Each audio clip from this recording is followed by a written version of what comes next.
सिरसा में श्रावण मास के पहले दिन मंदिरों में उमड़ी श्रद्धालुओं की भीड़। श्रावण मास के पहले दिन सिरसा के मंदिरों में भक्तों की भारी भीड़ देखने को मिली। सुबह से ही श्रद्धालु भगवान शिव की पूजा अर्चना और रुद्राभिषेक के लिए मंदिरों में पहुंचते नजर आए। सिरसा के सालासर धाम मंदिर में भी सुबह से ही श्रद्धालुओं का पहुंचना शुरू हो गया।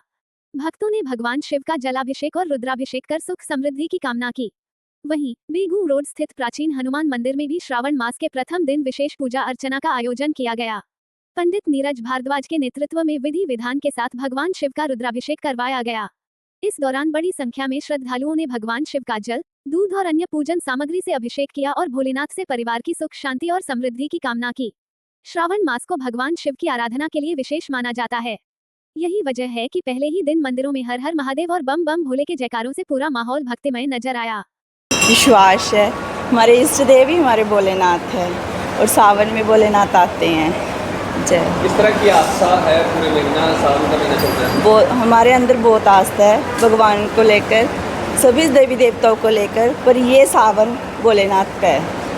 भोले शंकर ने भक्तों के संकट भी हरे। संकट हरे है, भोलेनाथ है ही भक्तों के संकट हरने के लिए। वो हमारे इष्ट देव है। हर हर महादेव। कुंवारियों लड़कियों के लिए भी विशेष महत्व होता है सावन के महीने? हाँ जी, कुमारी लड़कियों का ये है कि वो 16 सोमवार जैसे रखती हैं, पर ये जो सावन के है ये 5 बरती 16 सोमवार है। कुंवारी लड़कियों के लिए उनको अच्छा वर मिलता है। देखिए, सावन का महीना विशेष महीना होता है जिसमें हम शिव जी की पूजा करते हैं।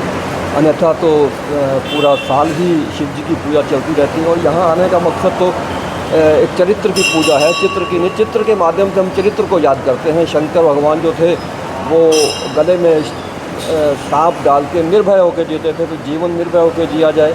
और वो नीलकंठ थे, वो कभी जहर को, कड़वी बातों को ना दिमाग में ले जाते थे, ना उतर में लेके जाते थे, ना बाहर उगलते थे।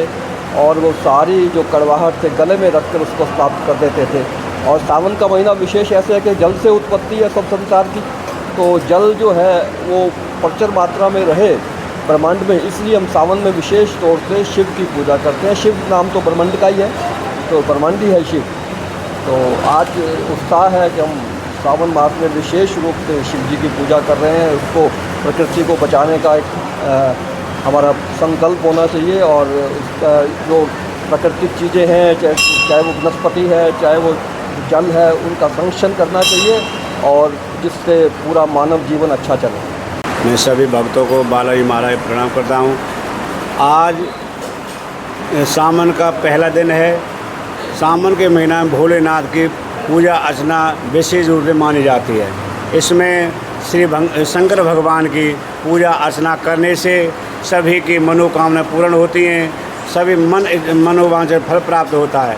भोलेनाथ अटूट फल देने वाले देवता हैं, उनकी पूजा अर्चना करने से सभी की मनोकामना पूर्ण होती हैं। इसलिए मैं तो ये कहता हूँ सभी भक्तों को आकर के भोलेनाथ के सावन के महीना में पूजा अर्चना करनी चाहिए।